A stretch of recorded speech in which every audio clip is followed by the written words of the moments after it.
मेरे पास एक बड़ी खबर आ गई है, उसी से करेंगे बुलेटिन की शुरुआत। बुलेटिन की शुरुआत एक बड़ी खबर के साथ करने जा रहा हूं मैं। बड़ी खबर यह कि देशवासियों को प्रधानमंत्री नरेंद्र मोदी ने सौगात दी है। सरकार की यह सौगात है। चुनाव से पहले सिलेंडर पर एक बहुत बड़ा फैसला ले लिया। एलपीजी सिलेंडर 100 रुपए सस्ता हो गया है। महिला दिवस पर प्रधानमंत्री नरेंद्र मोदी ने यह तोहफा दिया है। मोदी ने कहा कि महिला दिवस की बधाई और 100 रुपए सिलेंडर जो एलपीजी का है वो सस्ता कर दिया है। तो ये बड़ी अपडेट हम आपको दे रहे हैं कि महिला दिवस और 100 रुपए सस्ता, क्योंकि सीधा सिलेंडर का संबंध घर के किचन से होता है। 100 रुपए सस्ता दिया है। महिला दिवस के मौके पर ही 100 रुपए सिलेंडर सस्ता कर दिया गया है। तो क्योंकि चुनाव नजदीक हैं, कुछ ही दिनों में चुनाव के ऐलान होने वाले हैं, चुनाव आयोग बता देगा तारीख है, और तब ये जो सस्ता किया गया सिलेंडर ये काफी अहम है।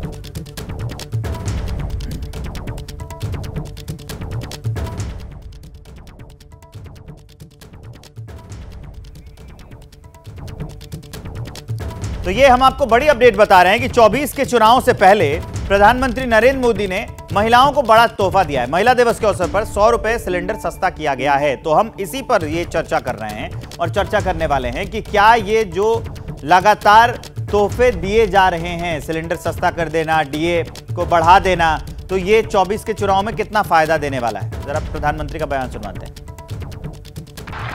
मैं देश की सभी महिलाओं को, बहनों को, बेटियों को इंटरनेशनल विमेंस डे की बहुत बहुत बधाई देता हूं।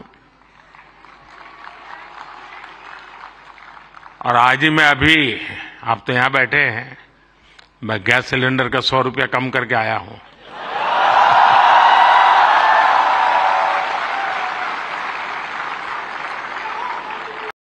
तो महिला दिवस की बधाई और 100 रुपए गैस का सिलेंडर सस्ता कर दिया गया। अब मैं आपको बताने जा रहा हूं कि 400 पार का जो टारगेट है बीजेपी का, एनडीए का, उसमें कौन कौन से फैसले, क्या ये जो फैसले लगातार लिए जा रहे हैं ये मददगार साबित होंगे? इसमें कौन कौन से फैसले हैं? उज्ज्वला योजना 31 मार्च 2025 तक बढ़ा दी गई है गरीबों के लिए, और उसके 10 करोड़ 27 लाख लाभार्थियों को 603 रुपए में सिलेंडर मिलता रहेगा। कब तक? 2025 तक। यह फैसला भी काफी अहम है।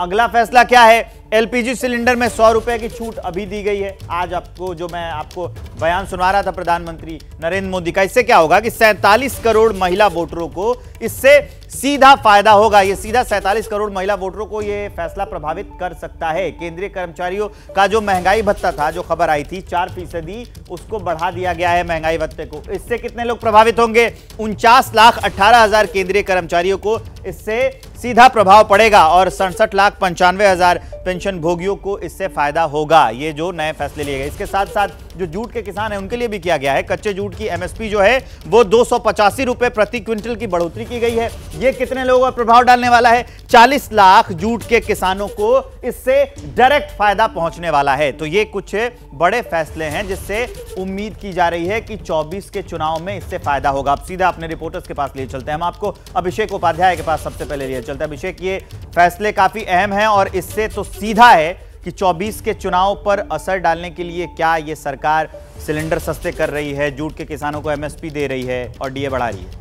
देखिए, इन सारी बातों को जब हम देखेंगे विवेक, तो हमको एक जो दूसरा पर्सपेक्टिव वो भी देखना होगा कि विपक्ष की ओर से क्या क्या कवायद हो रही है। आप देखिए, ये एक तरह का नैरेटिव और काउंटर नैरेटिव दोनों चल रहा है। हम देखेंगे विपक्ष की ओर से जो राहुल गांधी जिस तरह से राइट टू अप्रेंटिसशिप का ऐलान कर रहे हैं, जिस तरह से अरविंद केजरीवाल की ओर से ये कहा जा रहा है कि महिलाओं को एक निश्चित अमाउंट उनको उनके खातों में आएगी, इस तरह के ऐलान लगातार चल रहे हैं। और इसी बीच में ये ऐलान बीजेपी की ओर से हुआ है, पीएम ने किया है। लेकिन एक बात मैं आपको बताऊं, यहां पर जो हमारी जानकारी है कि सस्टेनेबल डेवलपमेंट की बात है। सस्टेनेबल का मतलब ये है कि वो ऐलान हो रहे हैं जिनको कि सस्टेन किया जा सके अगले 5 सालों तक।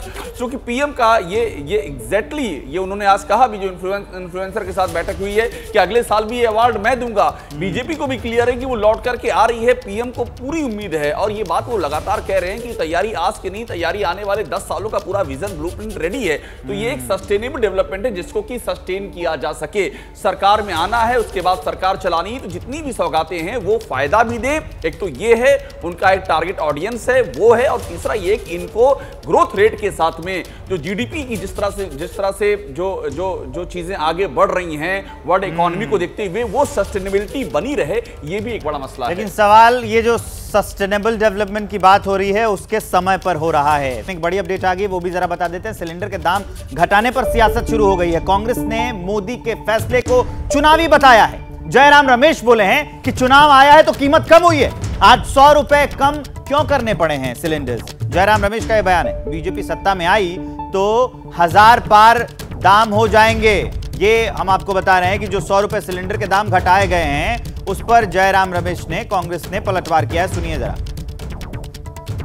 आज प्रधानमंत्री ने कहा है कि गैस सिलेंडर के दाम 100 रुपया घटाया जाए। पिछले साल भी था 8 मार्च अंतर्राष्ट्रीय महिला दिवस। आज घोषणा करने की जरूरत, मजबूरी क्या थी प्रधानमंत्री की? मजबूरी ये थी कि अभी चुनाव आने वाला है। उनको तो स्वागत करना चाहिए भाई, उनकी सरकार उस समय इंटरनेशनल प्राइस क्या थी पूछिए। चुनावी वर्ष में इस तरह की बातें पहले से करते रहे, ये जनता के साथ धोखा है और चुनाव होते ही 3 गुना बढ़ा देंगे। बताना ये चाहिए कि प्रधानमंत्री ने प्रधानमंत्री बनने के बाद एलपीजी सिलेंडर पर कितना रुपया बढ़ाया है और अब कितना रुपया बढ़ा हुआ बचा। कि गैस सिलेंडर आज मोदी जी ने 100 रुपए सस्ता कर दिया, इससे मेरी मातृशक्ति की जेब पे बहुत बड़ा एक पॉजिटिव असर पड़ेगा। 2014 में ये लोग सत्ता में आने का पहले गैस सिलेंडर का भाव था 400 रुपया, उनको ये लोग बढ़ा के 1200 रुपया कर दिया। देश का आदमी ये समझता है अभी ये पॉलिटिकल गिमिक है, लेकिन चुनाव होने के बाद, चुनाव का फल निकलने का पहले देखा जाएगा 100 रुपया कम किया, 200 रुपया बढ़ा दिया। विपक्ष का ये कहना कि इसकी टाइमिंग देखिए, क्या सरकार चुनाव से पहले काम करना बंद कर देती है। सिलेंडर का रेट महिला दिवस पर घटा दिया गया है, इससे उनको दर्द क्यों हो रहा है।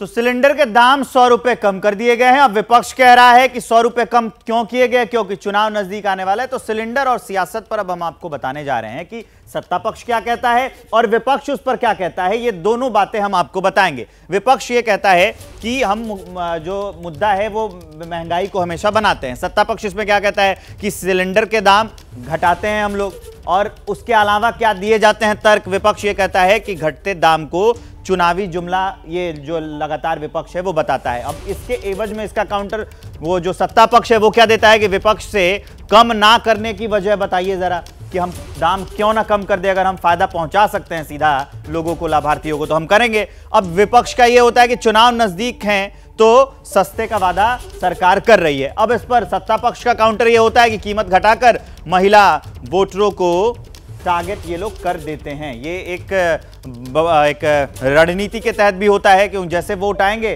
दाम घटा देंगे, सीधी इससे जो महिलाएं हैं वो प्रभावित होंगी।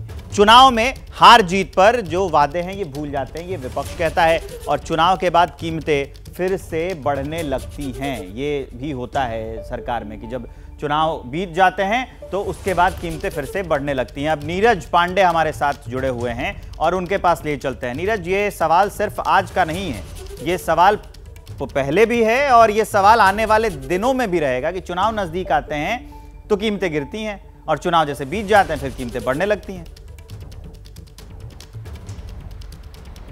देखिए, राजनीतिक परिस्थितियों में इस तरह के सवाल खड़े होते रहेंगे, लेकिन इसका निहितार्थ देखिए। निहितार्थ ये है कि यदि आज 100 रुपए किसी सिलेंडर कीमतों में 100 रुपए की कटौती की गई है तो उसका फायदा किसको मिलेगा? उसका फायदा तो सीधे तौर पर जनता को मिलेगा। अभी 6 महीने पहले भी 100 रुपए की सब्सिडी दी गई थी। इसके अलावा 300 रुपए की सब्सिडी आप देखिए उज्ज्वला लाभार्थियों को दी गई थी। उज्ज्वला लाभार्थियों को जो 300 की सब्सिडी है जारी है वो अगले 2025 तक के लिए बढ़ा दी गई है।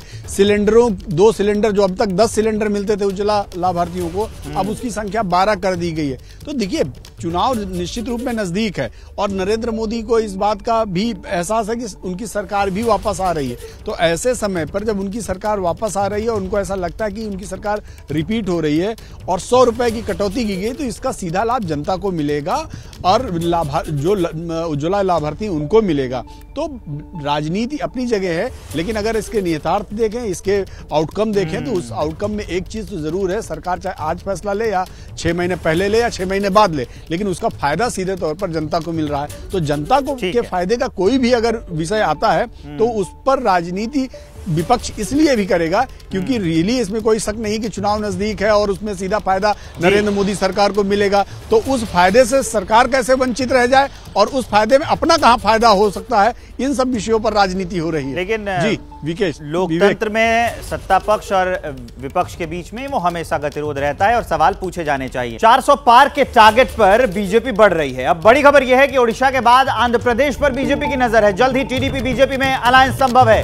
दिल्ली में अमित शाह से चंद्रबाबू नायडू की मुलाकात हुई। आंध्र प्रदेश में बीजेपी 6 सीटें चाहती है, सूत्रों के हवाले से यह खबर है, जबकि टीडीपी का बीजेपी को 4 सीटों को ऑफर है। अब हम आपको बड़ी ये अपडेट देने जा रहे हैं कि अगर 400 पार के टारगेट की ओर जो बीजेपी बढ़ रही है उसमें कौन से राज्य की कौन सी पार्टी मददगार साबित होगी। बिहार है, नीतीश कुमार जेडीयू जो अभी अभी शामिल हुए हैं, इसमें मकसद क्या है, 40 लोकसभा सीटों पर उसकी नजर है। अगला जो राज्य है वो है उत्तर प्रदेश। इसमें जयंत चौधरी हाल ही में आए हैं, एनडीए में शामिल हो गए हैं। मकसद क्या है, पश्चिमी यूपी में खुद को मजबूत करना, किसान आंदोलन के बाद भी जो कमजोर हुई थी स्थिति उसको मजबूत करना। और उत्तर प्रदेश में भी ओपी राजभर साहब हैं, इन्होंने पूर्वांचल में बेहतर प्रदर्शन की उम्मीद है, इसके लिए ये भी 400 प्लस का जो लेंगे। अब आगे जाइए, त्रिपुरा में है, ये देखिए टिपरा मोथा पार्टी, जिसमें त्रिपुरा में एनडीए को मजबूत करेगी। उसके अलावा कौन, ओडिशा नवीन पटनायक की बीजेडी बीजू जनता दल संभावित गठबंधन, मतलब गठबंधन इनसे हो सकता है, बातचीत चल रही है, हो सकता है, उम्मीद है कि हो जाए।